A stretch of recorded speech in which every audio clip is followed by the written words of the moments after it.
not hard to find. Strong arm tactics so loud, only themselves in mind. Every player has dreams of making orca fame. They'll live on in the minds of those who get in their way. Orcas all say, don't come for me. Mid-merge groups, they're so vain. As we set up the podcast webcam, the pod is here to talk Orca game. Orca King CK with delusions of fame. In this LRG world, he's the apex predator. Dani and Jules in tow, always ready to go. Now it's time for the show. They're the apex predators.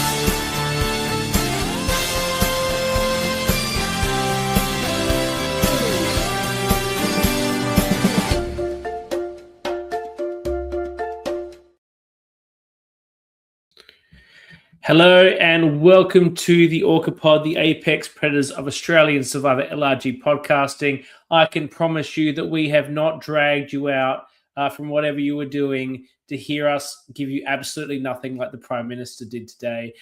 We are here to give you the content that you're looking for. There's going to be hot takes, not things you already knew, and have a good Easter bros, as the Prime Minister gave to us. We will be giving all the hot takes about Canberra Survivor, episode 2 of Mount Majura. Look, there's more to come, but sadly, Jules is so devastated by her defeat at the hands of the beast, Eden, that she has to take a week off to recover. Meanwhile, I am presently suffering from influenza A, not man flu, like legitimate influenza. I have a ClinPath test that I could show you to prove it. Yet here I am still bringing the content. I can't wear my fancy jacket because I'll overheat, but I'm still bringing the content to your screens because we know you can't live without me. Oh man, I'm stumbling my words. Give me a moment, please. And the person we also can't live without is the most freshly minted orca that we know. Sorry, I'm just getting confused with what's going on with our other guest. Freshly minted orca, let's welcome her to the show now. Dani. Oh, hey. Sorry for our delay. There was a couple of us watching Australian Survivor, and obviously that ran late because of the nothing PM address. So we're here. I'm here. Our other guest is having technical difficulties, it would seem. But I'm going to defend my girl. I'm just going to defend my girl for a minute. You're going to talk a lot of shit about her when she's not here. She would love to be here. She would be here if she could. She's not running away. She loves a fight. You shush. I talk shit about her whether she's here or not. It's just to her face, behind her back. It's all good. Now, no spoilers about Australian Survivor. We don't talk about Australian Survivor in the show because I live in one of the jurisdictions where you don't get it live. So I don't watch this shit live anyway. I just watch the replays. And look, because Jules wasn't available, we've had to fly in a guest star to appear on the Orca Pod, actually making their first ever appearance on the Orca Pod. And it's a fortuitous time for them to make this appearance. Because the first time I met this person, they wouldn't shut up about how they are going to be the orca of Sydney's Survivor Tour. Like, they're already predetermining that they are going to get that outcome. And, you know, based on this person's personality, I think it's possible. I think there's some other people from Sydney, too, that might be contenders as well. No one on the introverts tribe, of course, but there's probably some other contenders on the extroverts tribe for Orca. We'll have to see how Sydney 2 plays out. Sydney 2. Sorry, have you not seen the video that dropped tonight for Tyrone? That's a pretty Orca-esque video. Yeah, Tyrone's great, actually. I haven't watched these videos yet, but the Sydney 2 will be starting in a couple of weeks. It airs April 14 days today. In fact, 2 weeks' time.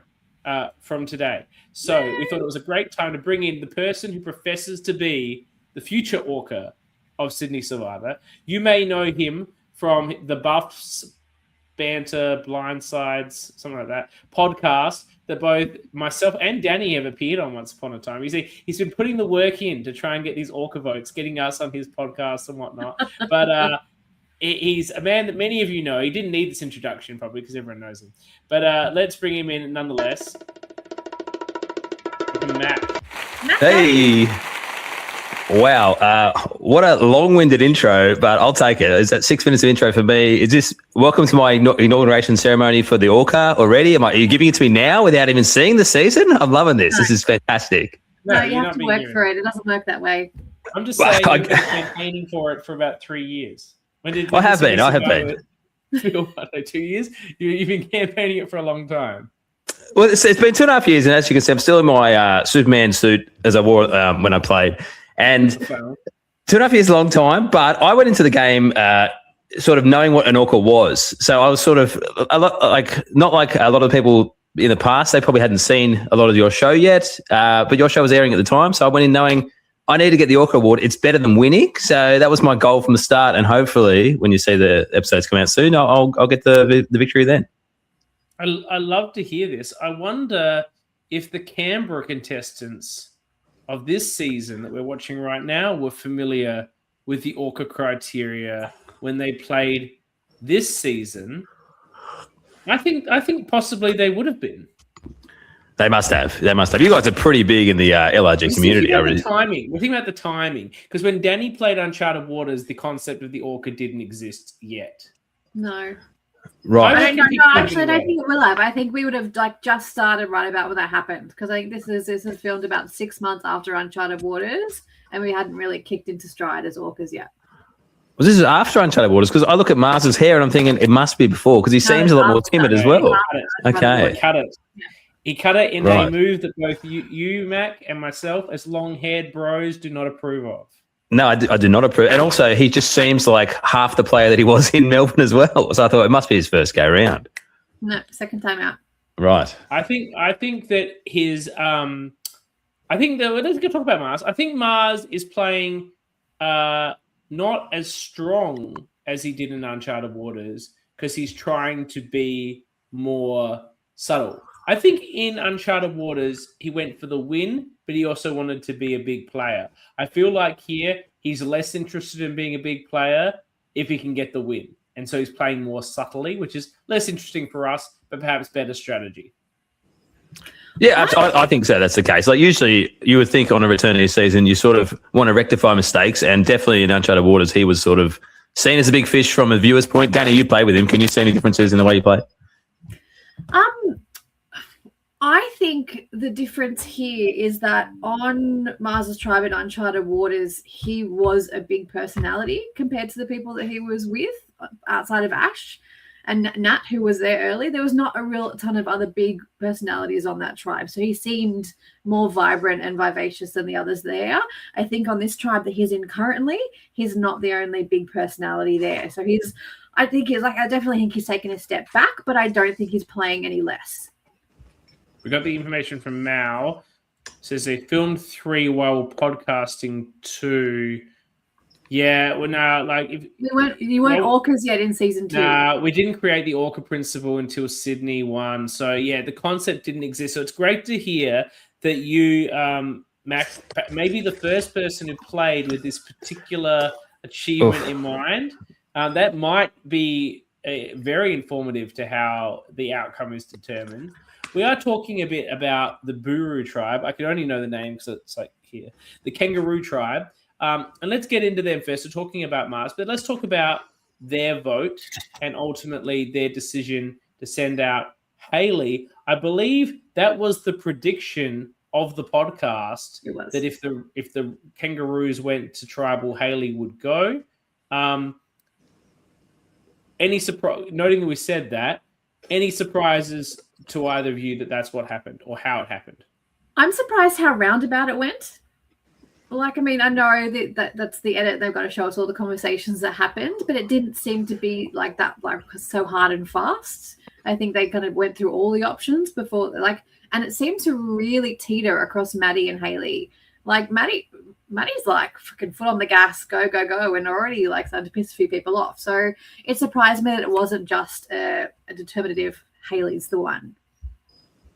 Yeah, I wasn't surprised, I suppose, because you've sort of seen her put her hand up a lot and sort of lead a lot of conversations, especially in the big group setting, which it's not a great look, especially from a returning player. I understand coming back, you have different things you want to do, but when you're playing with a lot of newbies, which I mean we all do, and they know that you played before, they probably want to get their feet on the ground and sort of do it their way rather than just taking advice from you. And I really thought if you contrast like Aston and Janine versus the way Hayley and Maddie play it, so different, and definitely Aston and Janine are playing it much better because they're just chilled out, laid back, happy to throw the other attorneys under the bus. We don't want to play with them. But Maddie and Hayley, a lot more frantic, a lot more trying to get things happening. Not sure if it's going to work. Well, obviously it hasn't for Hayley, but Maddie also in a bad spot too, I think. Maddie was pure chaos in this episode. And I think potentially her chaos may have been what saved her. Because when players behave like Maddie did with such incredible levels of chaos, then other players go, well, these people are always going to be a potential target. These people are going to be someone. As we keep saying in you played a great game in season 3. Your perception of season 3 was so, in our view as viewers, incorrect. And I hope also because she hadn't seen it back yet. Right, she hadn't seen the game play, so she has this idea of what happened and is coming back to rectify it. But she actually didn't really do much fucking wrong. She was my winner pick. After one episode, I thought this girl's going to win. She had the tribe on lock. She looks in such a great spot in that first season, and just all went to shit. And she got screwed and went bad. Like there's nothing. And went badly. Like she didn't do anything wrong, but in her head she had done something wrong. So she's come back in like full force. It's like stop. Now she's doing something wrong. Out of control, massively just running around like a chicken with its head cut off, like just throwing strategy everywhere. What do we think were nothing to letting nuances create a mass paranoia?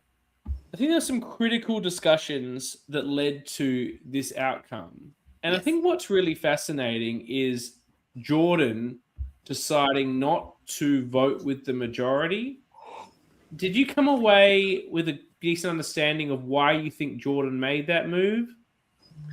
Obviously, it's a bad move. Like, there's never a good reason to vote against the majority, particularly early on in the game, because it puts you up as a target for next time. But they were together in the original challenges. They were in the "Do you want the idol clue or not" group, and they formed a bond there. But I didn't feel like it was some sort of special ride or die situation with Jordan and Maddie that had. Oh, sorry, I got this wrong. He voted for Maddie. He voted for Maddie. He went with Hayley. Yeah, he's the only one who went with Hayley. I didn't really see the Jordan-Hayley connection here. No, but you could see when he was in two minds when he was voting. You could see he's very emotional about it. And even in the episode, I'm pretty sure he said something about he wants to play with his heart as well, which is not a bad thing. I think when people say, it's weak to play with emotions, I totally disagree with that. I think playing with emotions can be good for your game. It can endear you to people. But at the same time, when it's a majority vote and you're the only one who's going to be there after the vote who didn't vote correctly, it's not a good look. But at the same time, you can hide in there too. You can just say it wasn't me. You can just say I voted for Hayley as well. So who's going to know? Without spoiling anything, Madison just said she only found out it was him when I watched on Friday. So that tells me that at least Jordan has the nous to come back and not own it. Yeah. And let it be, it could be any number of people. Like if you don't own that, then anyone could be a suspect. And I think he would probably be one of the least ones you'd suspect because it didn't seem like he and Hayley were that particularly close. And then it just forces more distrust with everybody else. So you get to kind of hide in between the chaos of being again, you see it like Uncharted Waters where we had that rogue vote, the Byron did, and it fucking caused like that one vote fuck with my head for like 4 more rounds. We're like, who the fuck was that? Who didn't vote unanimously? So it's just that one person fucks you. Yeah, a good little hinky vote to really disrupt the play, which Aston. Was it Aston that said he felt like doing the hinky? Just to I wish you had Aston. The good little hinky vote. I call it the CM special after what he did to me in that game of Drunk Fiver. It really can throw people off and make people really uncertain. And if there's a piece of uncertain information that's causing distrust, but you're the only person who knows the truth behind it, it gives you a really solid ground to feed into people's paranoia. I love the Hinky, and I think Aston should have gone for the Hinky here. I don't think he was at any threat, and I don't think he particularly cared that much if Maddie or Haley went. I really think that I don't think he's ready yet. I don't think he's ready yet. I think he was like first tribal. I want to, but I'm not confident enough based off the people that are targeting returnees. I just don't think he had it in him yet. I think like the next round he will have gotten his feet dirty, like all those things. But I was like, he's like, no, I'm not ready to like be full force yet. I think you only do it in the first round. Like once the numbers getting low, your vote matters too much. Yeah, totally. I think with the thing with Jordan is because he seems like this super caring sort of guy. He's like a really nice guy. He's going to be able to get away with lying about it. And I think it's like an underrated strategy in the game, like to actually just not tell you who I voted for. Like throwing these votes out, cause a bit of chaos, a bit of paranoia. Who's the other person, like you said? I think it's a great idea. And he can sort of get away with it because there's other people in the tribe like Mars, like an Aston, who, you know, is seen as these sort of smarter sort of people. You blame it on them and then all of a sudden the tribe's against them and not you. So I don't think it's the worst idea I've ever seen. Aston says he wanted the scalp. Does that mean that Aston's claiming this move? Do you think? Is he claiming Haley as his move? Because I'm going to have to go back to the tape on this because I'm actually not sure whose move it was. There was so many moving parts. Does anyone have a view? I feel like this is Mars's move. Mars? Yeah, Okay, I wrote down Mars actually as well because Mars gets Aston, Bree, and Jordan together. Yeah. I feel this Except Jordan doesn't vote for it. Jordan doesn't vote with him, but he sort of gets that group, I guess, going on that plan first. So I guess is it who gets credit? Is it the person that says it first, or the person that rallies the numbers, or the person that is the most influential in the group that votes for those people? So it's, you know, the idea of credit is a very loose term, especially when there's a 7-person vote on that person. I don't think you can really claim too much this early. I don't think it doesn't matter anyway. You can't claim the scalp. You can't. I'm sorry, Aston. You don't need the scalp the right way, but does that really matter? It's not like he hadn't ever voted the right way before. There's no point scalping in the first vote. Here's the thing. At Final Tribal Council, when you're sitting there, nobody cares about the first boot and who got him out. It's all about what you've done since the merge. So this early stuff is just about getting through, solidifying numbers, making some good TV, hopefully on the way. But really, the credit is irrelevant at this stage.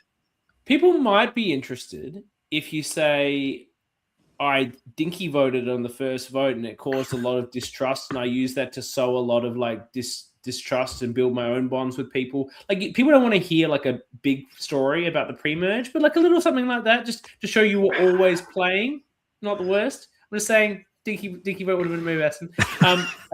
It's a stretch. If we go to the conversation that I think was pretty critical, because Haley's trying to drive a few different votes. I don't think her original vote plan was Maddie. I think it changed. Who was she going for originally? Oh, mate. Maddie threw out Bree's name first, and that's sort of where they sort of threw that around with Haley, and I think Janine was there at the same time. I thought Haley targets Aston. Haley targets Aston. Okay. I think Haley did target Aston. Haley's problem, and then Maddie was targeting Bree. But I think the problem was Haley had set up a few potential. Haley had set up a few potential alliances. One being a returnees alliance, and one being a girls alliance.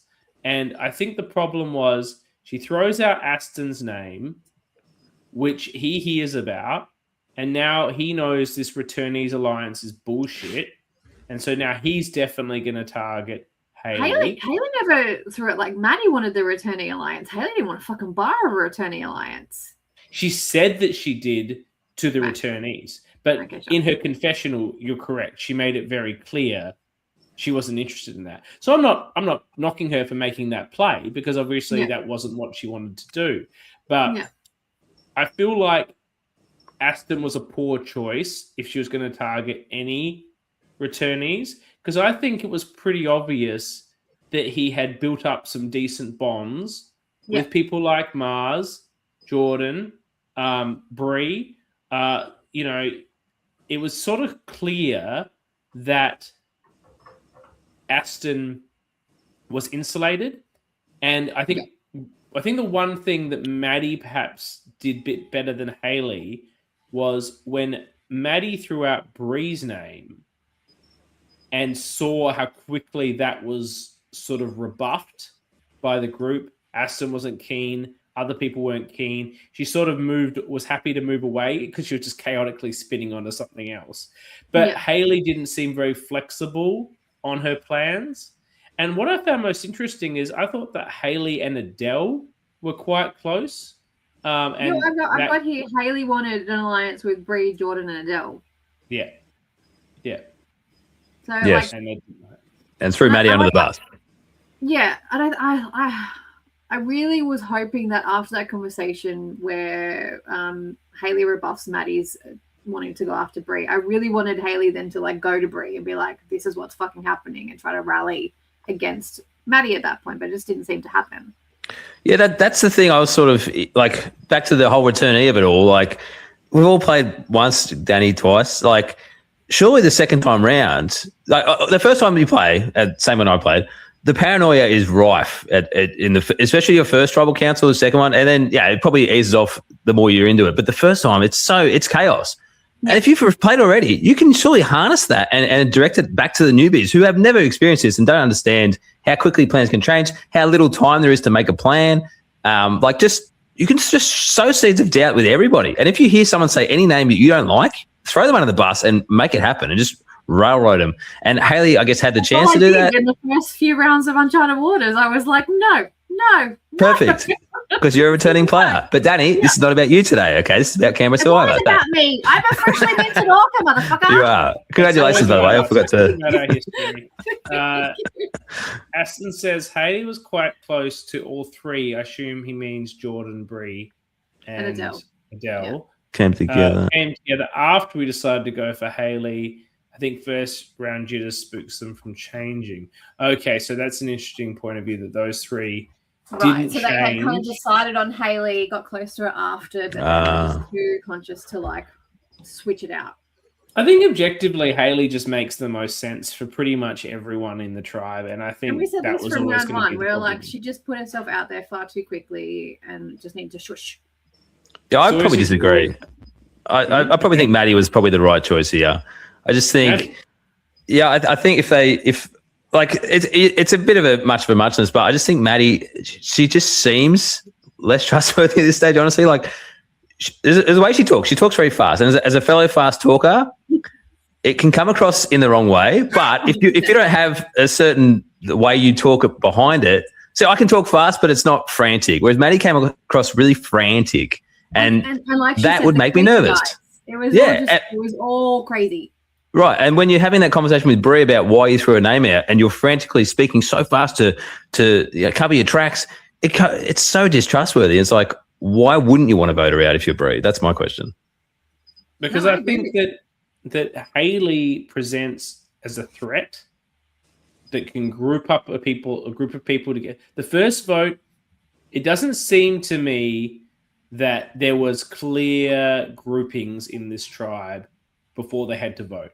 No. So everyone's a little bit uncertain of where they sit. And Hayley is the sort of person that can take, if you're being really smart about it, can take what's left over after a first vote, whatever bonds have been forged there, and group it up into something solid. Maddie's not doing that. Maddie's just going to continue to spin faster off this planet, right? So if I was a returnee and these are the decisions I've been giving, like if I'm Aston or Janine, I certainly would rather I'm going to be the person that groups everyone up after this, not Hayley, and we'll do it against Maddie. And then they feel good that another returnee is going, and I can help bring that together if I'm an Aston or a Janine. I think it makes a lot of sense for them. I think what's really interesting is Aston's point before, that after they decide to go Hayley almost pulls a group together, and that group decides to stick with the original plan. I think that group, that Jordan, Adele, and Bree group, should have considered changing the vote. They may have been out of time, and that does happen a lot in the LRGs. But that group, I think, would be well served by being in alliance with Hayley. They probably then would have thought, who else are we bringing in? Do we have time to bring them in? Blah, blah, blah. You know, there could have been very little time available. I also, like, and this is why we're talking about Mars's game and being a little like lower here.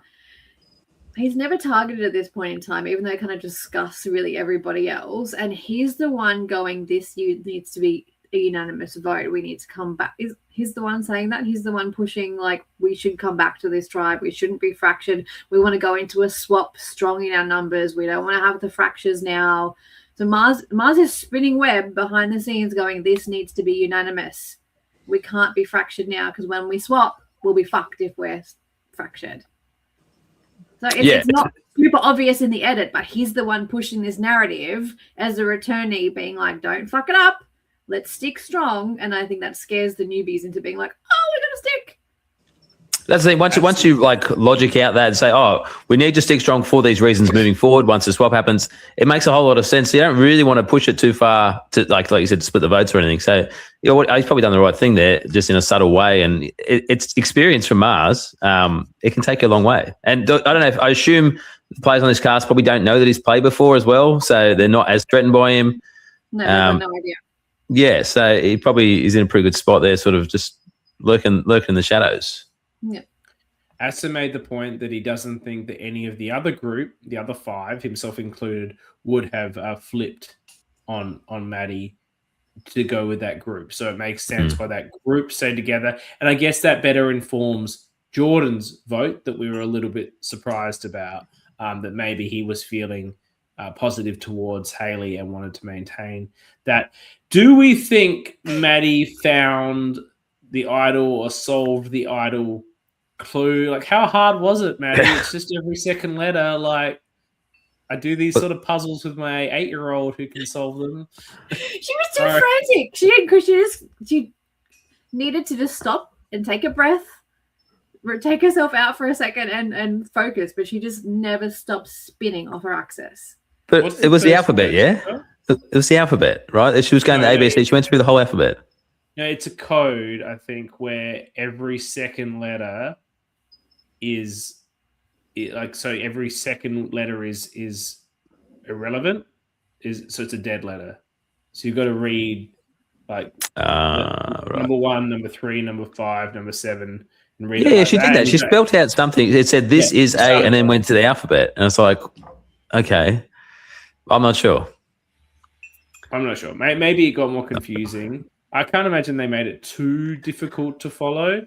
If only Maddie was watching. Do you think this clue was the clue that you would have been given had you taken the clue from the episode 1 Outlast component of the travel thing? I think it's probably the same clue. Do you? Yes. I'm unsure. With all the moving parts currently with production. I'm unsure that it's the same thing. It was hard. Well, look, I would like to be given it solved. We'll see how I go. And then we go. We believe firmly that Now, I thought it was that thing that was behind Dan and Liv at Tribal. It looks like a little kookaburra that's in a golden cup. I've now decided, watching it further, that it's actually some sort of bird skull. There's a lot of skeletons going on around that. I'm not sure that's the thing, but if you see when they vote, right, there's a random little placard that says vote for some fucking reason. And that's hanging off a bird cage. And inside the bird cage is like a kookaburra thing.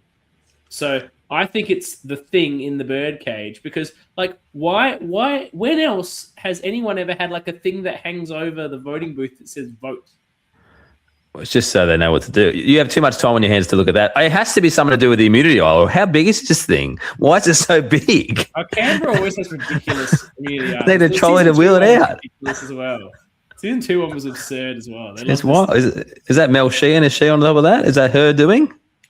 I don't know if these ones are her style. It's somebody else that does it, because the season 2 one was also like absurdly large and like massive. This weird sort of ancient tribal skull situation, like that you're gonna have an ancient ritual and self-sacrifice somebody on or something. But Liv could barely hold it up. They gave it to her. She nearly dropped it. It's getting heavier and heavier. Do we have just like the bucket that Aston held? We can blame Loz. It was Loz. It's Loz, okay. If it's heavy for Aston, what chance do we mere models have to carry that thing? The guy's a tank. What's he saying about Loz? It's Loz for season. Oh, Loz So made Loz it. did He it. was doing Loz- the props. Loz made that thing. Well, that's interesting, Loz. All right. Do we Such an have awkward move anything of her. we want to talk about with the kangaroo dynamics before we turn to the koala dynamics? I'll just say I was really impressed with Aston this week. I thought he played it really well, really chilled out, good vibe. Everyone seems to want to work with him because he's coming across just calm and like approachable, and he's happy to turn on the returnees, which you'd want to hear if you're a newbie as well. So I'll give him some props because he's a friend, but he's playing very, very good at the moment. So I agree. I think Aston is one of the better players of so far. Mars as well has been mentioned. I think Janine is playing very well, much better than the first time she played as well. She's certainly learnt from her mistakes. I think Mark's doing better than I probably expected him to do. So it's going to be a weird mix with a guy of his age mixing with a group of younger people. But I think as we did talk about in the draft, someone with his level of experience as a police officer and agent in different capacities is going to have the ability to interact with most types of people. Otherwise, they can't really do that job effectively. So I think Mark is actually probably doing better than I expect him to. And I think he's playing the sort of game that someone like him needs to play, which is sort of a bit low key, under the radar, not be coming in across as like bossy or the guy that's trying to take charge of everything. Adele is playing a fairly, subtle game, and which is what I would have probably expected from her. And I think, her challenge was going to be when does she break out, which will be interesting to see. I think Bree's playing really strongly. And Adele's been pretty solid in the challenges. Like she Just did solid. puzzle last week. She's played middle of the road. She's not like proving to be a downfall in challenges of what people look at early in the beginning, especially the women. So yeah, she's playing very even. There's been no bad word said about her. No one's targeting her, so she's playing well. And Bree's playing very well. Bree's playing as well as I would expect her to play with the amount of experience she's had around the LRGs. She's also very likable. I think Bree will come across as very likable to a lot of people. Bree's online presence is concerning. Yeah, this was a discussion point. Who gives a shit? Like, who was raising this? Was Maddie. it Paxton? Maddie. No, it was Maddie. That's why she targeted her, because she'd heard about her online. What does that fucking mean? Like, I don't know. She must have heard because Maddie left season 3 and went and played a fuck ton of orgs. So obviously ran into her in the org circles. So Bree's played an org or two, or so that makes her like a huge threat. I remember when I got told people played orgs before I'd even played an org. I'm like, what the fuck's an org? I don't know what that is. Same. When I played Sydney 1, I was just like, the fuck is an org? Like, And I now was someone a gives me- Survivor fan. I had no idea about orgs. And now if I was on there, someone's like, this guy's played heaps of orgs, which I have. But let's say someone was naming someone else about this, I'd be like, okay, cool. Like, But isn't that what you expect from an LRG? You're going to go play a 2-day game in Survivor. Aren't you expect people that love Survivor who also play these games online? Like, I don't know why you would use it against her, because there's probably other people there who maybe you haven't seen or who've also played an org before. Yeah. particularly if Maddie's like played a shitload of orgs herself. Jesus Christ. And if Let's you can throw it under the see the bus. comments, Mac. One letter short of a good time, I thought. For an org. Orgy. Hey. Lucky I'm here, guys. Yeah, sorry, we just don't get down in the gutter like that. Just over your head, mate. I actually, if you want to play, I would be concerned if I found out that people had played one of these long-term orgs together, because some of these orgs go for like 50 days, and particularly the video orgs. Like, if you've played a video org and for 50 days with somebody and you were aligned, I guarantee you're going to be aligned in the LRG, right? Like, and no one will know about your secret little org alliance. That's where I'd have concerns, but that's not what Bree was sort of raising.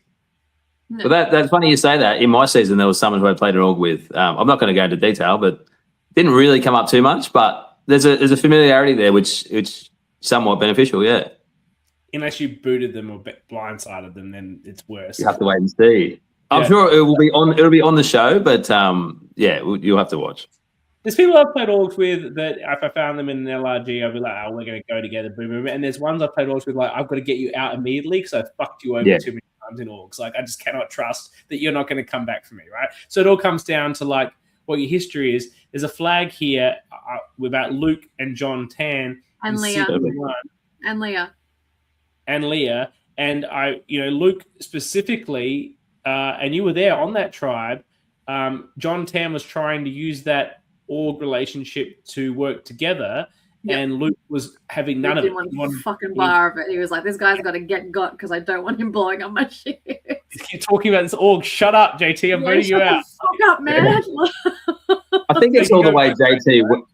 JT's not the most subtle guy. So if he's sort of on your side, he can't hide that. So I think Luke might have done the right thing, but it was brutal because we love JT. Saved my ass too, so it was fine. That's it. Yeah, otherwise you were getting the target there, true. Yeah, would you be on here right now? For that travel council, so. If you're the first boot of Sydney for Survivor, would you still be here? Well, possibly, because you still would have made it onto Melbourne. So, but who knows what your history would have been. Okay, so let's turn now to the Koala tribe and the star of this episode. Look, we have to determine the orca later, but Jesus Christ, Ben, you absolute star. Absolute just took over this episode. Got the episode title. Absolute delivered everything in the confessionals. Once again, even when he wasn't in confessionals, he's like spiking the camera, pulling faces, doing all the things. He's amazing. Amazing. This guy's the best. He's great content, that's for sure. He would drive me up the fucking wall playing with him, but he's fun to watch. He knows where the camera is. And yeah, look, is he hamming it up a little bit? Absolutely. But you know what? The LRGs, they're made for people like this who actually just want to go out there and have a good time, be a bit of a character, at least entertain the fans. Because sometimes, not all the time, but sometimes the LRGs are a little bit slow, a little bit boring. We need some characters who do something. Whether it's right or wrong, it doesn't matter. He's happy just to do stuff. And, the whole thing about his move, it's like, just do it. We might get slaughtered, but it doesn't matter. It's like, that's perfect. This is great to watch. It's great. He's a really good character so far. Well, I actually think about what he was saying there. That's how he was trying to sell it.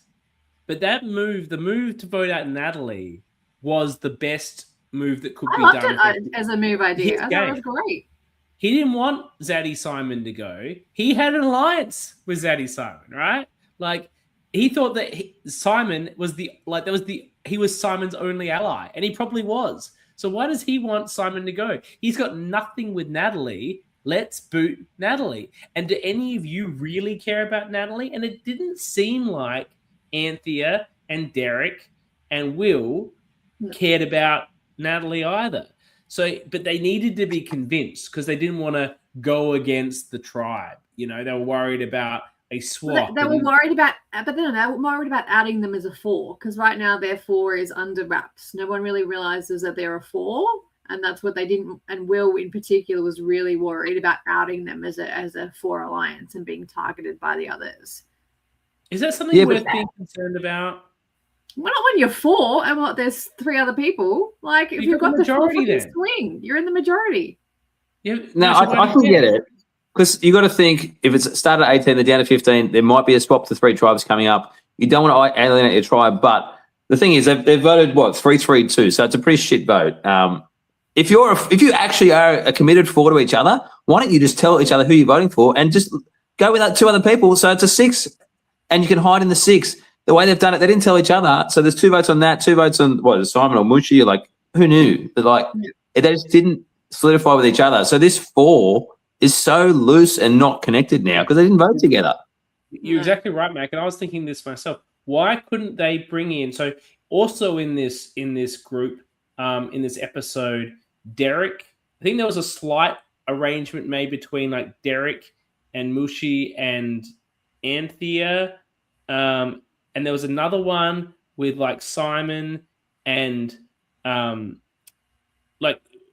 and Ben, obviously, like they literally could have gone out to their the Well Alliance. Yeah. Derek, Mushi, and Ben. Who was in the Well Alliance? Derek, Mushi, and Ben.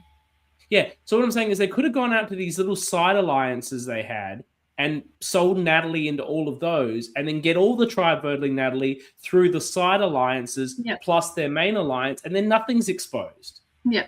There you go. Will's here. Yeah, like, as we were saying, they're worried about being outed, but you didn't need to leave Mushi out. Mushi could have been brought in through well. Simon could have been brought in through Ben. And then does anyone have something with Rose? Anthea or someone could have just gone to Rose. Like, just bring them in separately. Yeah. I think it could have been done. I agree. Yeah, they half-assed it because two of them still voted for Natalie. Just say, hey, we're not going to do that. We're not voting for that. Let's still vote together with other people. It just didn't make sense. No, but yeah, they're completely across the board. 4 of them, like it's just. Yeah, I actually think Natalie was a good vote here, and the outcome, I don't think is great. I don't think it's great for anyone that's here. I think that Natalie has the potential to be a strong player. You know, she has an online presence, as we know. But equally, she's the sort of player that will make strong social bonds and build connections with other parts, the other tribe. Simon is Simon. Simon is what Simon gives you. Like, there's nothing hidden about what Simon does. And Mushi is now copping votes left, right, and center, no matter what she does, right? They've really made a bunch of people feel uncertain about this group when they all could have loaded up on Natalie and kept the people like Mushi, who's looking for support that she's been getting from Derek, but that she wants to continue, and Simon, who's just looking for a friend, to feel better about this group. And yeah, like you said, it leaves this tribe now fractured because, like as Mars said, we haven't gone in like, and again, like as unanimous as you can be after a second vote, so Nat's now left out in the wind because she was devastated after Jasmine went. Like that was not what she wanted. She only real other alliance was with Simon. She's now left alone in the wind to dangle. We're down the barrel of a swap, kind of after three votes potentially, maybe one more vote, and then we're at a swap. Like, yeah, it's going to be coming soon, but I think the tribal lines generally stick strong through a swap for like unless you have beef with other people. I guess Nat probably does because she's got 2 votes against her, but you just think they sort of naturally gravitate towards each other, people they know against like returnees and other people. Like it's not much there. Simon being gone, he was sort of, I guess, like not unifying the tribe, but he's someone that's sort of like not dictating, steering the ship at least to where the tribe should be going. And now he's gone. He was the architect of the last vote, don't you know? There you go. Now we're learning something new every day. But now he's gone. Conclusion last week we gave Simon credit for the Jasmine vote. That was just more that it was his confessional that he thought he was the architect of that vote. I think he was. I want to give him credit for he's got the Jasmine scalp. Derek said before in a comment that Ben's idea was only brought up a few minutes before tribal, and they wouldn't have had time to go and change the votes, use their side alliances.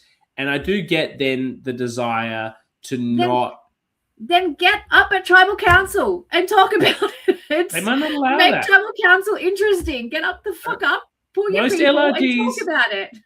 Most LRGs don't allow the get up thing. However, everyone on this season. I'm like, you're going to fucking enjoy some Sydney 2 tribals. Let me fucking tell you that. The main reason why they don't allow it is because it's often difficult to know what the people are saying to the audience. However, every single person on this cast is wearing a lapel microphone. They are all mic'd up. So there's no reason they can't get up and have separate conversations at tribal. I just think if it wasn't a solid plan and you have to talk at tribal, but if you know the plans aren't going to be any of the 4 of you, there's no need for it, I suppose. Just let it slide through to the keeper. There's still 4 of you there in a 7-person tribe left. Yeah, you have the majority. The finalized plan was Mushi at that point, and which is not anything that Derek and those people aligned with wanted that to be. They're like riding or dying for Mushi at this point. I will say it was allowed. Well, you should have got up. You should have got up. Should have got the fuck up. Unless someone in that group, in the group of Anthea, obviously not Will because he voted for it. If in between Derek and Anthea was like had a thing with Natalie and didn't want her to go, I can't see why they didn't make that happen. Especially if you're that unsure going into tribal council, like I can get like you're like oh like, but if you're that unsure, which they obviously were based off this vote, and they looked so unsure about it. Like that, you need, even if it's a fucking whisper, you don't have to get up, but like have a conversation while you're there to like really firm in what you're doing. And the vote was a mess because That was a fucking it was all over the place. It was a tie, and then there was still like not unanimous on the revote. No. So everyone feels like Will says happy to have not got up and have a crisis in the voting booth. He did That have a doesn't crisis. resolve anything, Will. And he was so upset with himself. He's like, I should have just done this the first time. And meanwhile, Ben's just fuming in the voting booth. He's like, I didn't do my plan. You guys Well, that was a fun editing point where he's putting the thing down and they start the music, it falls down, the music stops. Yeah. He puts it back down, the music starts again, it falls down, the music stops. That I really enjoyed that from production. He's done that on purpose, surely. Yeah. He set that up on purpose, yeah. But that's great. It's good for the camera. It's great. It's great TV. Yeah, but the music stopping, all that, it was very intentional. Yeah. It was very well done. I very much enjoyed it. Absolutely. But Sorry, so you go back. No, I was just saying, because the vote was so chaotic that it's 3-3-2. Like, it's going to be fun when they come back to camp. Like, it's going to be really just interesting to see who's going to talk to each other, who's going to maybe be some fireworks, perhaps. Like, it's not common, but some people get emotional about the votes. No, I don't think this tribe. I think if this happened on the other tribe, fuck yeah, they go back to tribe, like go back to camp, and it's like on for young and old. This tribe, they're all still tiptoeing around each other. Everyone's still playing lovey-dovey. There's not a ton of like Ben is the biggest personality here, and he's not going to like chuck dummy spits. He's just going to cause chaos. I don't think there's anyone here who's really going to go back, and maybe Rose. Rose seems a bit combative. Let's talk about Rose. Rose seemed to have a lot of influence in the first vote and zero influence in this vote. She's well, not I mean, it it almost seemed like she like put herself into fruition because she was worried that one vote would then cause traction. And at one point, when they're in their scramble, I think Ben says, "Well, do we vote for Rose? You already got a vote." Yeah.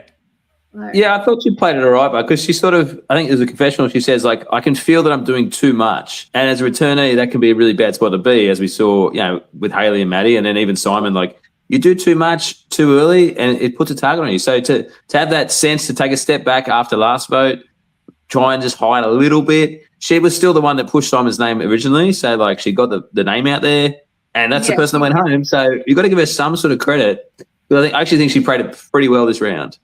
Yeah, she took that step back, but still pushed the Simon. She needs to still got what she wanted, yeah.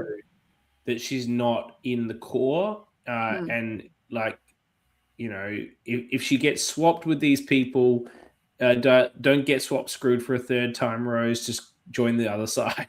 Join Aston and Janine. I guess the one thing the core group can be satisfied with is they were very worried that everyone would know they're an alliance that are voting together. I don't think they have that concern. That's not a worry now.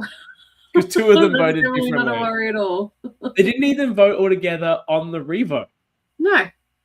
Anthea still voted differently to Derek, Ben, and Will on the revote. She did. Yeah, she voted for Mushy. Yeah. So they didn't vote together at all in any circumstance. I want to go back to this comment from Ben coaching Will how to have a blokey conversation. That was actually like Ben's. It was a funny moment. That was Ben's weakest part of the episode, because he's like trying to like save Simon because he's got a thing going with Simon, and Ben's like, Will's like, he doesn't really talk to me. What do you talk to him about? And he's like, just like blokey stuff, because he's not talking to him about blokey stuff. He's just like doing game with him, but then he's like, well, how do you do that? And he's like, just like sports. Yeah. Challenges, yeah. Yeah, he was caught in that lie pretty quick, but I don't think Will, it didn't seem that Will clocked it. He was like, okay, cool. It was just like, whereas if you're like stumbling over a sentence, I'm like, I didn't really think it was a lie. I actually thought they must have had conversations we didn't see, and that's how they bonded first and then got to game stuff. But maybe he got me too then. I don't think that's. I think Ben is probably someone that can form a bond with pretty much anyone, but he doesn't really know how he does it. So it's very hard for him to explain how he does charisma. It. Yeah. Yeah, he's a retired karaoke host. Like he's like got the gift of the gab. He knows how to pull people in, make them do things for what he wants. Why does he need to be retired for the purposes of this little lower third? I don't know. Why is he retired? Because he's like 21 and he's already retired. It's funny. I actually thought that was a joke too. It's not seriously a a karaoke host, is he? Or is that part He of the was. bit? That was his job. Yeah, he said that, but yeah, people lie about their jobs all the time. No, That I is think a he job. was a karaoke host. Oh, right. That Okay. is a Well, that's job. it. Made me laugh. I don't know where they have these karaoke bars. I've been to karaoke bars in America that have these karaoke hosts that are quite like distinct, where they do these things where if you want to sing a song, you've got to put up 2 or 3 different songs, and they choose which song they're going to put on for you based on the Back. flow of I the said, which night. queen is back? Retired, equals That's a unemployed. great comment. And then they have like bands like so he's never been a karaoke host. He's lying to the audience. He's a liar. He's not retired. He is a karaoke host. That's the lie. That he's not retired. I never retired. I got sacked. My favorite lower third ever, by the way, just as a side note with this sort of title thing, is on the show. You guys ever watched the show Pirate Master? Yes. It was a great show. I did. Shouldn't have got axed. It was so good. It was Anyway, awesome. It was so good. This guy, John, who was at the first boot, his lower third was scientist / exotic dancer. That's awesome. I believe that's how Russell Hance came to be. I think Russell Hance applied for Pirate Master, and that's how they got him on Survivor. Correct. Yeah, that's right. As the stories go.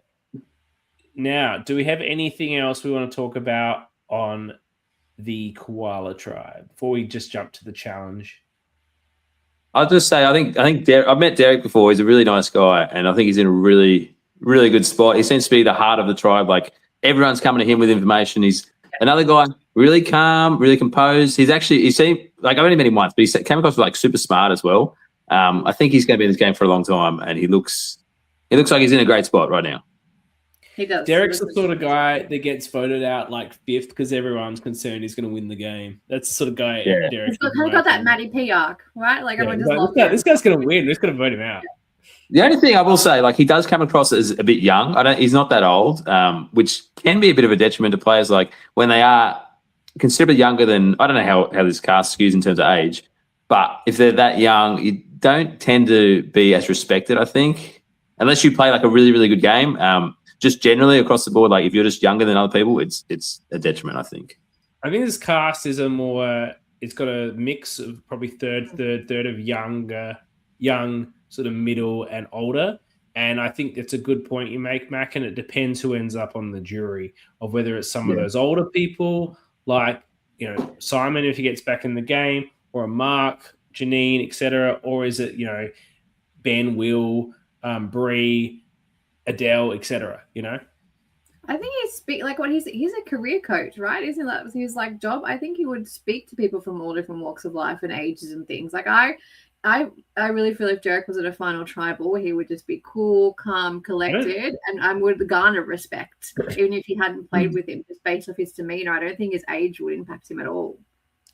The only Sorry. Okay. The only person that's going to bring Derek to a final tribal council are Orca type people that think they can beat anybody. Like, honestly, savvy players are not bringing Derek to the end. Oh no, yeah, 100%. He's going to go that fallen angel route, absolutely. Yeah. What are you saying, CK? Orcas are delusional? What's your point? Yeah. Yes, absolutely. I remember playing with fire. I'm like, I'll go to the end with anyone. I could beat anyone. Like, literally, I was going to get one vote. Like, not like I can beat any of these people. You've got that mindset. That's fair, yeah. I mean, yeah. Look at us. There's 3 orcas chatting about other orcas. This is great. How good's this? Yeah, you're assuming that you're going to get there. Mark orca on you. We're actually minted orcas. Thank you. Yeah, what do you think about this challenge? I don't think Canberra Survivor is not known for its challenges, though it did in this season really look to upgrade the challenges, bringing on a new challenge master, who we might hear from later. I think this challenge was really good. I think it had the classic fun. Survivor stuff. What do you think about this? I liked Ben hacking it, like by moving the rope to move the bucket. I thought that was fun. I love the fucking push and shove for the hose, like that. Like I loved it. I thought it was so much fun. For an LRG challenge, it was fun. Mac. I'm not a challenge guy at all. Usually I skip through them, especially for the LRG challenges. Like, they're not great. But this was unbelievably hilarious. There's a bit where Liv's like, oh, they're going to run out of water. And you can see like the wheels are turning. And it's like, I guess if they run out, they have to find some more. And Dan's like, shit, yep. And you can just see like, they're like, oh, fuck, we've not made the contingency. What are they going to do? And then they skip to the hose and the bucket and everyone's fighting for it. I was in his stitches. It was hilarious. It was easily the best part of the episode for me. Great job, baby. The fighting over the water was quite hilarious. Aston's complaining his team sucked at filling it up. Ben's strategy of like pulling the thing so they missed it was very smart. I loved it. I thought that was so smart. And then I didn't understand why Aston didn't start doing it when he saw Ben doing it. Aston, I Mate, guess, he didn't have the muscles. Didn't have the muscles down. Copy that. He wasn't strong enough to go up and down. I guess he wasn't. Aston just didn't have the muscles. He's not going to like that we're saying this. But, you know, I guess Aston was probably like, I don't need to do that. I can hold it. But then, as he said, his team struggled to fill the bucket. Now, let's just talk about, though, this twist. Because this twist worked out. One tribe won one and one tribe won the other. Ooh. If this had been a double tribal, which could have been the consequence of one tribe, is that just a really shit outcome? Yes. Yes. I think it's a real risk for a twist. It's a real risk, I think. I had questions because is it one tribal where the two highest vote getters go, or is it back-to-back tribals with the same tribe? Like, how would it work, do you think? It wasn't making There's a difference. There's a distinct difference. There is a big, so it would depend on what that looked like, absolutely. But like either way, I think it's still rough. Yeah. If that was the blue tribe and they lose 2, so they're down 3 people, it's going to be really hard for them to then recover. She's in a fucking mood tonight. It'd be really hard for the blue tribe to recover in a swap. Numbers wise, 100%. Yeah, going into a swap, you're fucked up. Yeah, so I don't love this twist, even though it worked out. Yeah, I just think because they got a cast of 18 instead of 16. Is most people do 16? I feel they've got to find ways to get 2 people out here and there, save time on the day as well as the episode count. So I get it, but it's not my favorite thing, especially this early in the game. Like it's so early to be down in numbers, I guess. And like you said, it's probably going to be swapped soon. Yeah. It's not great. I'm fine with the double tribal, but we just need to. I prefer individual immunity for 2 people in that scenario versus potentially the same tribal going back to back. Tend to agree. While we got here, Mac, why don't you tell us your thoughts on the desperation station? Yeah, I'm a little bit unclear still on the rules. Like they explained it in the first episode, but yeah, it's. So is it? You get a time and you get to go there. Yeah, go and explain it. I was going to explain it last week, and it's his brainchild because apparently they really wanted shot in the dark, and he's anti shot in the darker. So he came up with this as sort of a compromise. I think you've got 10 minutes from when you get back to tribal to take the totem. You're then sent away to do a challenge. You won't know if you're successful or not, right? In the challenge, when you then go to tribal. So you miss out on all the strat chat. Mm. You can only grab the thing once during the game. You get one shot. Yeah. Right? So you go, you grab it, you go. You don't know if you're going to be successful. And you don't go back to camp. You meet everyone at tribal. You're away. What happened if you get all the votes? They'll go, CK, you got all the votes. Now we find out, was CK successful at the desperation station? Sort of like a shot in the dark reveal. And if it's like yes, well then I'm immune. And then it's going to go to the next person who was voted for. So I think it has the potential to create a lot of interesting vote discussions. Once the person goes, now you need a backup plan like you need for the shot in the dark. What if they're immune? Do we need to put votes somewhere else, some minority, in case he's successful? And it's probably you think there's a bigger chance of someone being successful than 1 in 6 at this desperation station, whatever the challenge might be. And then as the game gets into the merge, I think we're going to see people using it as a block, like Aston mentioned in the episode. Do you grab it so someone else doesn't grab it? Like maybe a plan from your alliance. There's strategy behind it. We need to make sure we're all voting out blah blah this time. So someone needs to grab it so blah blah doesn't take the idol. Yeah, you don't lose your vote, bud, do you? No. Right. So it's pretty much, it would work as if that person had an idol. You need to split the vote. And if you can't split the vote, they're probably going to be like implicitly immune because you just don't know. And you probably can't take that risk. So as the numbers dwindle down, it'd virtually be like immunity because it'd be a massive risk to put on that person. That person votes for someone else and that person goes home. So that's probably my first thought. Secondly, 10 minutes. Like, do they have more than 10 minutes to strategize? This is great. Like, in the beginning, you do. Those first few rounds, you have maybe like 20 minutes. That's fair. Still, it's a luxury. I think, as you said, post-merge and you're down to 6. You're like 2 minutes, you got to fucking go. Yeah, post-merge is going to, the longer the game goes, the more powerful that's going to become. So you probably want to save it in the bank and just get in really quickly when you need it, just to get out of there. I thought it was super interesting how antsy Bree looked to take it. To be honest, I can tell you and Dani would agree with this, there's a time in playing with fire that I would have grabbed that thing in 5 fucking seconds. I would have raced to it. And you would have had the same experience on Shadow Waters. So there's some real value to this thing at the right time for yourself. Yeah. Oh yeah, my boot episode where I'm fucking bolting back for that shit. And you know I'm not gonna even fucking go. Someone else someone who's against you should be sprinting you for it, knowing that they've got to get it instead of you. So I think this can create some really interesting dynamics, but I think they won't really come into an interesting position until after the merge. I agree. Yeah, I think so, yeah. All right, now we're going to now go to everyone's favorite segment, TWIOLSH. I'm going to drop you out, Mac, but don't leave because you're going to be the special guest phone a friend because of your deep knowledge of Survivor. Jeez. I'll just change the background. Dani's going to be hosting once again. And let me bring in my opponent for this week. I think this is his second appearance on TWIOLSH. Canberra alumni. And oh, no, it's his first time. What? It's his first time. I thought it'd been on. Let's bring in now. Welcome to TWIOLSH. Hello, CK. Hello, Dani. I'm double music. Sorry. I'm honoured to be brought in on a week when we've lost Survivor 2 Haley, Survivor 2 Simon, and you've brought me in for a 3-0 thrashing of Survivor 2. Appreciate it. Look, I went undefeated in Uncharted Waters. I went 12-0 or 13-0. How many seasons did we do? 30? 11-0, except that Jules beat me on one, so it's actually 11-1. But Jules lost last week, and I've got influenza A. So, who knows what can happen now? Who knows? Let me tell you how crap I'll be at this, okay? So last October, I actually got to go to New York for their RHAP event. Mm-hmm. I was at a pub. I was chatting to Jordan Kalish. Half an hour in was when I actually realised it was Jordan Kalish.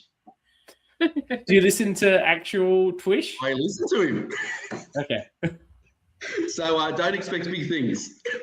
You're getting a lot of love in the chat, though. Wow, the people are loving you. Appreciate it, people. Very excited to see you. You've got the fans behind you. Are you enjoying the love we're giving for your challenges so far this season?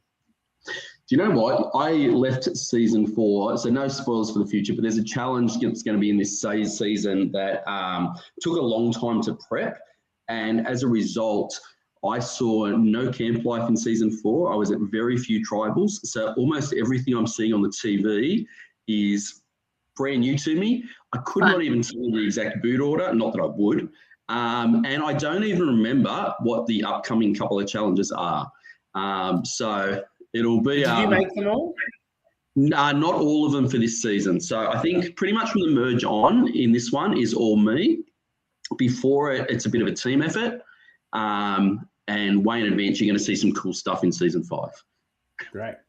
Do you need to know the rules, the scoring rules, etc. of TWIOLSH? Look, I'll tell you what, you ask me a question and I'll have a go at answering it. Okay. You got to pick from 4 seasons. Canberra 1, Canberra 2, Canberra 3, and Uncharted Waters. You can phone a friend on one question. The friend is Mac. I don't know what he knows about LRGs besides ones he's played in. He says thumbs up. He knows stuff. All right, so feel free to call him in. Season 2 in so I can... We can't do Sydney season 2, sadly. If it had been released, it would be an option for sure. Awesome. What do you want to pick first, Mal? Look, let's go to my season, because if I've got any chance, it's probably that one. Canberra 2? Give me Ultimate Sacrifice season 2, Canberra. All right. After Jo found the love rocks, she blindly placed them on the tribe members' plates to decide who would get the rest. Which member of the tribe mixed the plates up? Oh, fuck. I thought you were going to ask which member of the tribe voluntarily said not to have a rock on their plate, and I would have told you I believe that was Banfield. So Jo put them on the plates. I know Michael was still in that. I was out. I don't believe it was me that mixed it. I'm going to go with Banfield, because if he didn't participate, maybe he was the person who offered to share them around. However, though, Sophie's really good at just doing those sort of organisational things. I'm going to go with Sophie. Incorrect. I don't even remember this happening. So they mixed the plates. I guess what they turned the plates face down or something, so you didn't know who she was giving the rocks to. Is that what they did? I don't know. I don't remember this. Obviously, Malcolm was there. Okay, so obviously, this is terrible. I'm going to go with Malcolm's first guess of Banfield be Banfield. Correct. Thanks, Malcolm. I was like, no, when you swapped them, I was like, oh, Mal, so close. You guys didn't trust old Banfield because he's getting to get his name right, but he's out there trying to move plates for people. What a nice guy, giving up his charms at the Love Rocks. Poor Banfield. But he was the right answer. Thank you, Mal, for that assistance. It was great. It's a pleasure to have been of help. I'll take Uncharted Waters, Danny. All right.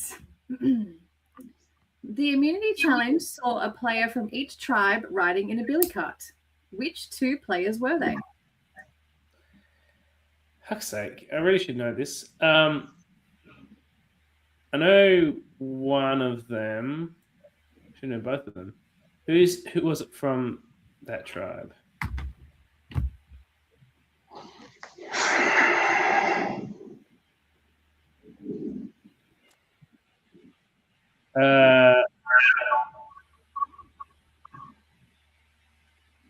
I'm going to say it's obviously Chris is one, but the other one is, don't think it's that person or that person. He's going to say the name so Mel can get it. I was going to say experienced player, see? I'm going to say it was Aaron.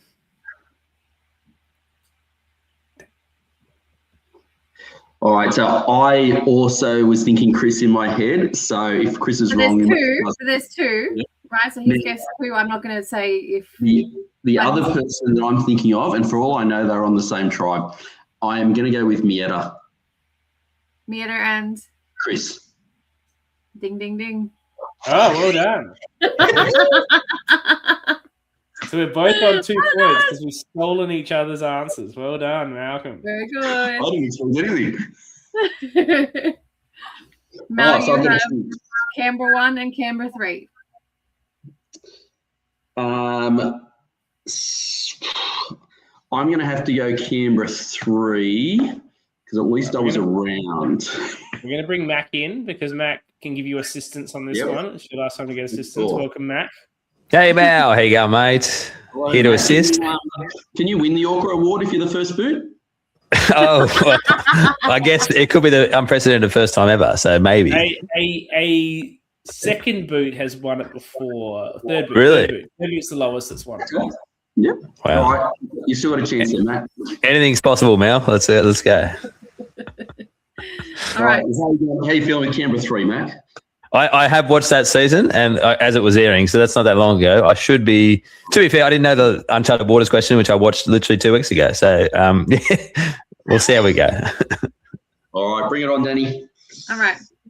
At the challenge, Todd revealed the Ginninderra tribe had given the immunity idol a name. What was it? Okay. See, I said before, Mel, early in the podcast, I don't really watch the challenges that much, so it could have been anything. Todd gave the immunity idol a name. I didn't even know that Todd gave the immunity idol a name. All right, Wasn't he the crayon man? Did he have something about crayons? I feel like that was part of his story. Maybe. He was a teacher, so he was school teacher. His season is aired, so if I say anything, it's not giving a spot. So he came in the same position as myself. So I remember the first 3 seasons of Canberra all had educators finishing in 8th. Wow. What are the chances? You're talking crowns, and if that makes sense for a teacher. Ginninderra was the tribe, and they would not have, I think they swapped after this episode. Is this the episode they did the food eating challenge in? The second one? Let's think about it logically, man. What do we know about these immunity idols from Canberra? They're huge. So think of something big, heavy. What would he call it? They came off the flag. They were the little icon things on the flag, like the little world maps or whatever. I think they were. I don't think that's the question. No. But if he named the idol, is that right, Dani? Yeah, they had given the immunity idol a name. What was it? It's probably just some weird name, just like a Francis or something. I don't know. All right, well, you're not going to help me here, are you, Mac? I defer back to you, Mal. All right, let's go with something. You can always take the multiple choice if you want, Matt. Oh, Yes, okay, yeah, let's there go is multiple choice. Yep. Let's do it. Multiple choice? All right. Multiple choice is Dan, Greg, Paul, or Peter. Dan, Right. Greg, surely they named it Dan then, didn't they? They might have, because there's no Greg, Paul, or Peter on that season, but Dan's always there. The ever present. I'm going to lock it in, Dan. Yeah, I don't like that. Okay. Okay, Can we so steal on next multiple question. choice? Thanks for your help, Mac. What's the question, Dani? I said, can you steal on multiple choice? Yes, I can. I only get 1 point, and I have the options in front of me. Greg, Paul, or Peter? What the fuck were you thinking, Todd? What was the thinking behind this nonsense? I have no idea. I think Jules has put Greg in there as a reference to Uncharted Waters' Greg, the person she drew with for runner-up of the Orca Award. So I don't think the answer is Greg. I think that's why she's put him as an option. And then if we're going between Paul and Peter, both names are biblical. They're both apostles. So that doesn't help me break it down, if it could anyway. One's a beetle. Let's go with that. Let's go with Paul. It was Peter. Damn it. Any reason for this? No, All right. didn't put any Todd. reasonings. All right. I'll have to. Yeah. Okay, give me Canberra 1 for the win. All right. This was Janine's boot episode, but that's not the question. At the immunity challenge, Bimbiang had to sit somebody out. Who was it? Wow. I'll take the multiple choice, please. Ash, Brendan, Charlene, Isaac.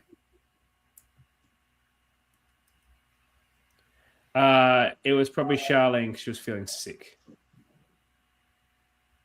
No, I said the wrong person. That wasn't the sick person. Here you go, for the win. A 1 in 3 for the win here now. Sorry, that would be incredible. So I've got left Ash, Brendan, and Isaac.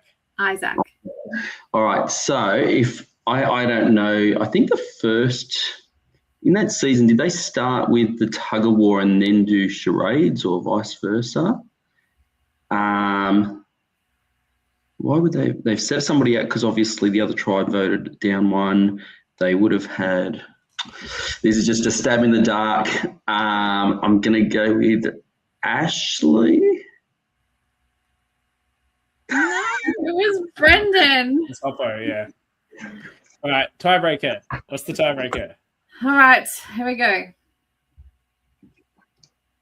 Between the 7 Canberra returnees this season, how many total votes had they cast in their previous season? We have to clarify them out. We're going to have to DM Dani the answer.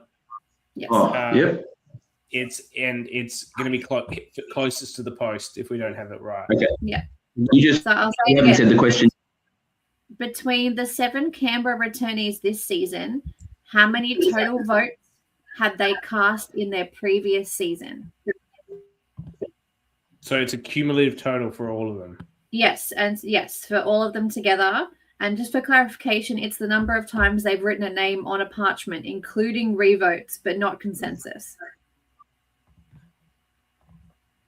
Okay.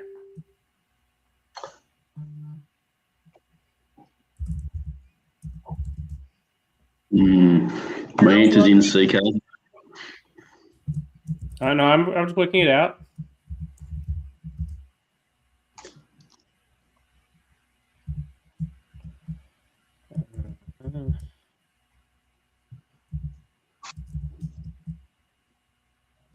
Max even put a guess in.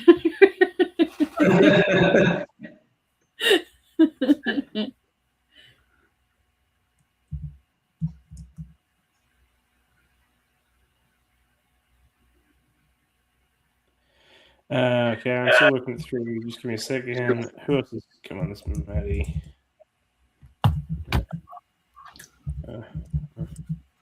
And her Anthea. And then who's the Riveting TV, folks. Riveting podcasting. These questions make it hard, right? Because they're real thinking questions. Who the fuck is the other person? Oh, hang on. Okay, let's give her a... Okay. Pulls out the calculator. Yeah. It keeps flashing up in the typing and then goes away. It's typing, it goes away. Mal, I made a note here. I shouted out your beard from the challenge, like when they show you how to do the challenge. I was like, Mal's beard! I was like, there he is. Yeah. You filmed that one recently. I think I might get 2 or 3 challenge appearances in that stuff, maybe. And while CK's there working, and you were talking about the... I've looked in my answer, but... Oh, you locked in. Okay. Oh, I was going to say with the challenge with your water bucket, that big hose fight thing that happened. Yeah. So you might have noticed when the second group went that they pretty much sort of reached over and tipped the water in. They were actually close enough the first time to do that, except for every single one was just getting up and just going whoosh, whoosh, whoosh. So we're like looking at the water and going like, what's this? You're gonna run out of water. It's hilarious. All right. Mal, you guessed 14. Mac, you guessed 19. CK, you guessed 30. The answer was 25. CK's the closest. Well done, CK. Congratulations. Thank you. I did a rough guess of Janine 3, Aston 4, Rose 5, Simon 5, Maddie 4, Anthony 5, and Haley 4, because there's a few revotes that they all participated in. I had to guess, roughly remember where their boot order was. Yeah. So I've got here a note. Janine, Aston, Rose, Maddie, and Anthea all cast 2 votes at their first tribal. Rose had another tied vote at her vote out, but she didn't vote in the revote. Hang on, what was the question? I started to try and work it out, and then it was just like, I'm not doing this. Their later votes. Pardon? Yeah, because then plus that was the only double votes they had. Is that what you're saying? Yeah. And Simon and I both would have had a few because they were there for a few tribals. Well, congratulations, CK. No, thanks, Mal. You gave me a real run for my money. That was a real challenge. Thank you for being here, and thank you for everything you continue to do with the community and these challenges. And I mean, the love is clear there. Like, you came on the screen and the comments lit up. You are well loved. We love you. Yeah. Thank you so much for coming on. There's a lot of positive love. Lovely group of people. I worked it out. The spreadsheet is my head, Laurel. Lauren. Oh, sorry. That was Laurel. Sorry. Influenza A is going to his head. He's fatiguing fast. He has not been drinking tonight, folks. He's just very sick. I am sick. All right. Thanks, Mal. Thank you. Bringing back Mac to finish the show. Now we have the final closing moment of the episode. Firstly, we need to work out what do we think is going to happen next week. Mac, you can go first. You pick a tribe. Do you want to do the blue tribe or the red tribe? Well, I hadn't actually thought about this. I'm thinking there's going to be a swap. I think they might go to 3 tribes next week. That's my prediction. So Okay, sure. But if one of them goes tribal, let's say blue, I want you to tell me who's getting booted. okay, one from each tribe. Okay, I get you. If red goes, it'd be Maddie for sure. I'd be shocked if you can get through a tribal with that people there. And the blue tribe is a little bit trickier. Derek will be safe. Ben and Will be safe. Rose, I think she'll be safe too. Anthea or Nat, I'd say Nat, really, because like what else are we going off? So I'd say Nat, yeah. Nat and Maddie, bad spots. What do you think, Dani? Do you agree? I agree. Maddie's in a weird spot. There. Yeah, I would say Maddie from Red. Unless she finds the idol, and then it'll be really. Who would she idol out? Who would she idol out? Oh fuck. Bree. Okay. What if she goes to Desperation Station as well? That could be a thing. Oh, yeah, if she feels on the bottom, which she will after some votes. Yeah. And then on the blue tribe, I actually think they're going to get back to camp. I think Ben's chaos is going to be too much, and they turn on him. No. Yeah. Outrageous. Is what I think. If they do that, he's just not on the right tribe for that continuing personality. That's just not the tribe for him. They're all dead to me if they do that. And now we've got the most important determination of this episode. This is for the Brommy of the week. This is really critical because to be eligible to be the Orca of the season, you need to be the Brommy of the week at least one time. Having multiple Brommies may or may not help you in your case for Orca, but you need at least one. Last week, we gave it to Anthea. Dani, who would you like to nominate this week for Orca of the Week? I'm going to nominate Maddie for Orca of the Week. She's bulldozing. She is chaos. She's going to get my Orca. Mac, do you have a nominee? It is not for the best player of the week. It's for the Orca of the week, is it? So it's okay. Well, that hadn't really. I wish you'd prepared me for this. I want to talk about the Orcas. No, absolutely. I'm totally with you. I think Rose has got a bit of Orca energy about her, to be honest. Yeah, I'll throw Rose up only because there's not many others to choose from. CK, can you just give him the requirements for the Orca again? I know. I thought he should know these things. It's a propensity to narcissism, showing strong arming tactics, and being loud and proud. And I think there is only one choice for this episode, and it's Ben. Like, he tried to strong arm his entire alliance into voting away apparently 5 seconds before the vote, then got at least one of them to do it, then got fucking annoyed at the voting box because half of them didn't go along with his nonsense plan, which was at the last minute. Not to mention the loud and proud and confessionals and the absurd narcissism he has for himself. How is Ben not the nominee of the Brummy for this episode? You make a very good point. I'm happy to change. I'm happy to go with Ben. Fine. Dani? Ben? Fine. All right. Yeah, Ben is the Brummy of episode 2. Congratulations to Ben. You are now in the running for the most coveted award in the history of LRGs. Thank you so much for joining us, Mac. What can you tell us? When is Sydney Survivor coming out? Should we all tune in and watch you? Absolutely, you should all tune in. Sydney Survivor, April 15th, Wednesday night, 7:30. I believe you guys are covering that from there on out on Mondays, is it? Is that what you said? I won't be, but what is? I'm spoiled, so I'm not allowed to cover it. We will have a draft on Thursday the 9th. Is that right? Am I looking at the right thing? That's when that's okay. Fuck. All right. Anyway, as you think about that, so I can just set up for the folks at home. It's a season of introverts versus extroverts. So essentially, there's one really fun tribe and there's one really boring tribe. So some episodes might be a little bit of a snooze fest, depending on who wins the challenges. But generally, the extroverts you'll have a lot of fun watching. Introverts, yeah, as their name suggests, might be a little bit tougher. So, but it's still enjoyable. It should be a good season. I am looking forward to it. It's been 2.5 years of waiting.